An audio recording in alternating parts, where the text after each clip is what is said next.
حل سوال سوم چالش 30 روز با جاوا اسکریپت لیت کد و آشنایی بیشتر با کلوجر ها. سلام رفقا، خیلی خوش اومد به اوربیت. امروز قرار با هم دیگه بریم سراغ حل سوال سوم چالش. اگه در رابطه با چالش اطلاعی ندارید پیشنهاد می‌کنم حتما ویدیو معرفی رو ببینید و سوالات رو به ترتیب حل بکنید. تا الان دو تا سوال از این چالش حل کردیم ولی در واقع هنوز توی مبحث کلوجر ها هستیم و امروز قرار بریم سراغ سوال سوم که اسمش هست to be or not to be. بریم ببینیم این سوال چی میگه. سال 2704 اسمش to be or not to be سطح ساده به ما میگه که بیاید یک فانکشن بنویسید به نام expect. درسته؟ میگه این فانکشن شما قراره به دیولپرها کمک بکنه که کد خودشون رو تست بکنن و باید یک مقدار به نام value بگیره. درسته؟ و یک آبجکت رو ریترن بکنه که این آبجکت شما باید شامل دو تا فانکشن باشه. حالا اون فانکشن ها چی هستن؟ یکی از اون فانکشن ها باید فانکشن to be باشه که یک مقدار دیگه یعنی یه ورودی دیگه هم دریافت میکنه. میگه که این فانکشن در صورتی که مقداری که اینجا دریافت کرده با مقداری که شما در تابع اول دریافت کردید برابر بود، باید مقدار ترو رو برگردونه. یعنی اگر اینا مساوی هم بودن مقدارشون ترو باشه. در غیر این صورت شما باید یک ارور برگردونید به نام not equal که یعنی اینا برابر نیستن. و میگه یک فانکشن دیگه هم باید داشته باشیم به نام not to be که اینم میاد یک مقدار دیگه میگیره. در صورتی که این مقداری که اینجا دریافت کرده فانکشن ناتوبی دریافت کرده با مقداری که فانکشن اکسپکت دریافت کرده مساوی نبودن، در اون صورت باید ترو برگردونه و در غیر این صورت یعنی اگه مساوی بودن باید یک ارور برگرده به نام ارور ایکوال. حالا بریم مثال ها رو ببینیم تا بهتر متوجه بشیم. گفته که آقا من میخوام بیام اکسپکت رو کال بکنم با مقدار 5 و بعد از اون بیام از مقداری که ریترن کرده تابع توبی رو کال بکنم با مقدار 5. خب میدونیم که توبی میاد یه مقدار دیگه میگیره و چک میکنه آیا با هم برابر هستن یا نه. خب اینجا اکسپکت 5 گرفته، توبی هم 5 گرفته، خب با هم برابرن، پس نتیجه باید ترو باشه. درسته؟ و بله اوتپوت ما ولیو تروه. یه مثال دیگه گفته که آقا من میام اکسپکت رو ران میکنم کال میکنم با ورودی 5 و بعد از اون میام فانکشن توبی رو کال میکنم و بهش ورودی نال رو میدم. خب توبی میاد میگه که آیا این دو تا با هم برابرن؟ نه. پس یه ارور برمیگردونه با نام not equal که یعنی اینکه اینا با هم برابر نیستن. و مثال سوم گفته که من میام فانکشن expect رو کال میکنم با ورودی 5 و بعد not to be رو کال میکنم با مقدار نال و not to be میاد میگه که آیا این دو تا با هم برابر نیستن و بله درسته برابر نیستن، پس من مقدار true رو برمیگردونم. درسته؟ این کل سواله که خیلی هم سخت نیست. میگه که آقا بیا دو تا فانکشن دیگه توی فانکشن من تعریف بکن و اونا رو ریترن بکن با کمک یه آبجکت. اما قبل از اینکه بریم سراغ حل سوال من دلم میخواد این رو با هم بررسی بکنیم که آیا مساوی و مساوی توی جاوا اسکریپت با هم دیگه برقرار هستن، برابر هستن یا نه، یعنی یه کار انجام میدن یا تفاوت دارن. ببینید جفت این عملگرها برای مقایسه برابری استفاده میشن اما تفاوت دارن. مثلا من میتونم بگم که آقا کنسول دات لاگ بگیر مقدار استرینگ 5 رو مساوی 5. یعنی من گفتم آیا استرینگ 5 و عدد 5 برابره، میدونیم که نتیجه بولینه. ببینیم چی لاگ میگیره برای ما. من راه میکنم و بله گفت ترو. درسته؟ گفت برابره. ولی میدونیم که استرینگ 5 با عدد 5 برابر نیست. پس چرا این اتفاق افتاد؟ ببینید عملگر مساوی میاد میگه که آیا من میتونم این تایپ ها رو تغییر بدم؟ آیا تایپ های دو طرف رو، نوع دو طرف رو من میتونم تغییر بدم؟ اگر میتونم تغییر بدم پس این کارو میکنم. یعنی اصطلاحا میاد تایپ کوئرژن انجام میده به صورت اتوماتیک قبل از اینکه مقایسه کنه. میگه آقا من دارم استرینگ 5 رو با عدد 5 مقایسه میکنم. خب میگه آقا من استرینگ 5 رو میتونم به عدد تبدیل کنم. میتونم اینو عدد 5 در نظر بگیرم، پس عدد 5 با عدد 5 برابره. اگر نتونم چی؟ مثلا فرض کن اینجا من واقعا یه استرینگ بذارم، مثلا من میگم که چی اوربیت و بعد ران میکنم، مقدار فالس رو برای من برگردون. چرا؟ میگه آقا دارم یه استرینگ رو با یه عدد مقایسه میکنم، آیا میتونم این استرینگ رو به عدد تبدیل کنم؟ نه. درسته؟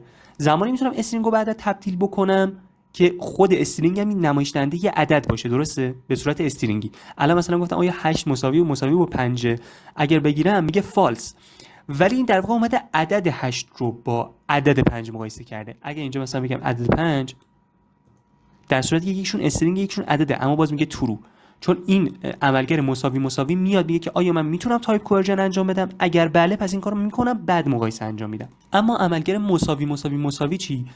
این عملگر میگه که نه اصلا تایپ کوئرژنی نداریم، هیچ کدوم از نوع داده های دو طرف قرار نیست تغییر کنه، همینی که هست رو من مقایسه میکنم. من الان میگم آیا استرینگ 5 با عدد 5 برابره و راه میکنم و میگه فالس. چرا؟ دلیلش چیه؟ جفتشون 5 ان دیگه. نه، یکیشون استرینگه یکیشون نامبره. نوع دادن مهمه و اینجا این عملگر میاد نوع دادن رو مقایسه میکنه و به صورت اتومات در واقع استرینگ رو تبدیل به عدد نمیکنه یا کارهای اینجوری که تو جاوا اسکریپت زیاده. درسته جاوا اسکریپت خیلی معمولا دست میبره توی تایپا، خودش عوض میکنه و این عملگر میگه که آقا من اصلا تایپ کورژنی انجام نمیدم، هیچ نوع در واقع داده رو عوض نمیکنم، صرفا همون دوتا رو با هم مقایسه میکنم و میگه آقا استرینگ رو داری با عدد مقایسه میکنی، پس اینا با هم برابر نیستن.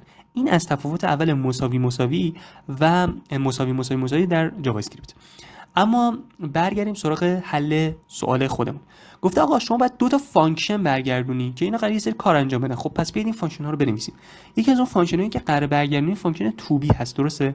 پس من میام فانکشن رو تعریف می‌کنم. گفتیم برای تعریف فانکشن توی ویدیو اول گفتیم من از کلمه کلی فانکشن استفاده می‌کنم، بعد قراره اسمش رو بدم که اسمش گفته خودش چیه، تو بی، و قراره یه ورودی هم بگیره که مثلا اسمش رو میذارم x، درسته؟ هر اسم دلخواهی که بخواید میتونید بذارید.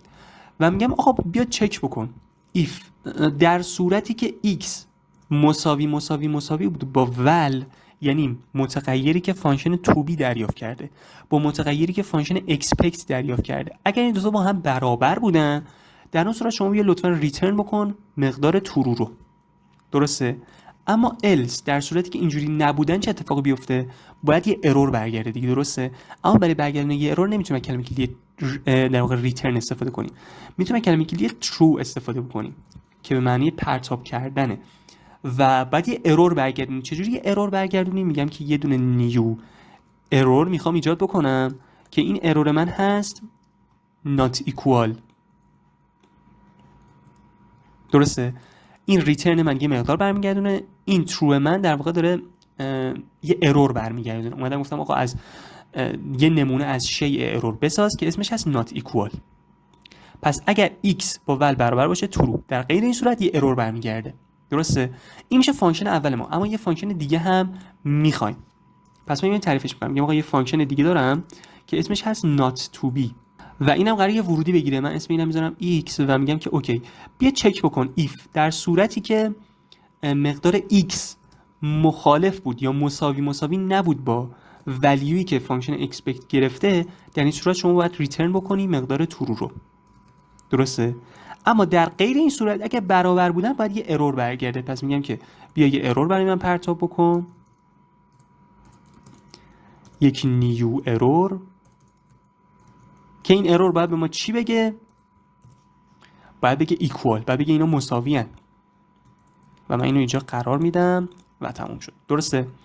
الان من توی یک فانکشن expect دو تا فانکشن دیگه ساختم به لطف وجود نستد فانکشن ها توی جاوا اسکریپت که توی ویدیو اول بررسیشون کردیم. حالا بعد اینا ریترن بکنم. گفته که آقا بیا یه آبجکت برگردون که این آبجکت شما شامل دو تا فانکشنه. من میگم اوکی من میخوام یه آبجکت برگردونم، کلید اولی باشه تو بی که اگر گفتی تو بی منظور فانکشن تو بی که من اینجا تعریف کردم، درسته؟ کلید ولیو دیگه آبجکت ها توی جاوا اسکریپت. من گفتم اگر بگی تو بی منظور من فانکشن تو بی که من خودم اینجا تعریف کردم. این مورد اول. و همچنین not to be هم هر وقت صدا شد منظور همین فانکشن not to be هستش که من اینجا تعریف کردم، درسته؟ بریم ران بکنیم و ببینیم که نتیجه تست کیس ها چی خواهد بود. همش اکسپت شد و گفته که اوکی من بیام به expect مقدار 5 رو میدم، به to be هم مقدار 5 رو میدم، تروه، درسته؟ میاد توی فانکشن to be میگه آیا x مساوی مساوی مساوی با بله دیگه جفتشون 5 پس ریترن میشه ترو و تمام. کیس دوم گفته که expect مقدار 5 داشته باشه to be نال باشه. اوکی to be کال میشه، میگه آیا x مساوی مساوی مساوی با نه، یکیش ناله یکیش 5، پس else اجرا میشه و یه ارور برمیگرده به نام not equal، درسته؟ کیس بعدی گفته آقا من expect رو با ولیو 5 و not to be رو با نال صدا میزنم. خب not to be کال میشه. گفته آقا x مخالف وله یا مساوی نیست، درسته دیگه، نال که مساوی نیست با مقدار 5، پس به خاطر این ترو برمیگرده و ما هم ترو برگردونیم و درسته. اما کدو میتونم یه ذره بهتر بکنم. مثلا به جای اینکه if رو برگردونم میتونم همین رو برگردونم، درسته؟ مثلا میگم آقا ریترن بکن مثلا x مساوی ول، این کارم میشه کرد، درسته؟ اما چون اینجا من میخوام یه ارور هم برگردونم این کارو نکردم. نکته دیگه این که ما در واقع جاوا اسکریپت هر موقع که داریم یه آبجکت رو باهاش سر و کله میزنیم که کلید و ولیو اون یکی بود، میتونیم اصلا یکیشو بنویسیم. چرا؟ چون من این تو بی نات دی درسته، کلید و ولیو یکیه. پس من میتونم توی این فانکشن فقط یه دونهشو بنویسم. خود جاوا اسکریپت متوجه میشه که اوکی کلید ولیو شما یکیه. الان اگر دوباره ران بکنم تست کیس های من درسته. حالا سابمیت هم میکنیم ببینیم آیا کدمون پذیرفته میشه. بله سابمیت هم شد. این ران تایم من، این مموری من، یه سری اطلاعات هم بهمون داده و خیلی ساده، خیلی هم راحت، درسته، هیچ مشکلی هم نداره.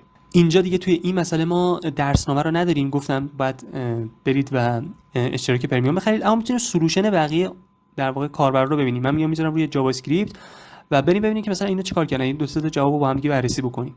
مثلا این دوستمون اومده گفته که اوکی بیا ریترن بکن. آها فهمیدم. من اومدم فانکشن ها رو جدا تعریف کردم و بعد توی آبجکت اسمشو دادم. این اومده توی خود اون آبجکت تعریف کرده، گفته آقا هر موقع کلید تو بی رو صدا زدی منظور این فانکشنه، که این فانکشن هم اومده با سینتکس ارو نوشته. حالا اینم روشیه، ولی خب فکر کنم کد من خانایش بیشتر باشه نسبت به این چیزی که این دوستمون حل کرده. بله بریم سراغ یکی دیگر جواب ها. این هم مثلا اون روش استفاده کرده، اومده گفت که آقا ریترن بکن، کد اصلیشو ببینیم.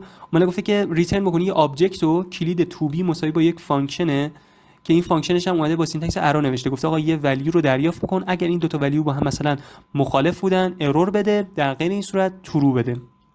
هم کار ما رو فقط با سینتکس های متفاوتی انجام دادن، درسته؟ اینم از این سوال. فقط نکته این سوال هم باز برمیگرده به همون مبحث کلوزر ها. ببینید ما داریم توی فانکشن تو بی x رو با ول مقایسه میکنیم. ول نه جزو ورودی هاست نه توی اسکوپ فانکشن تعریف شده.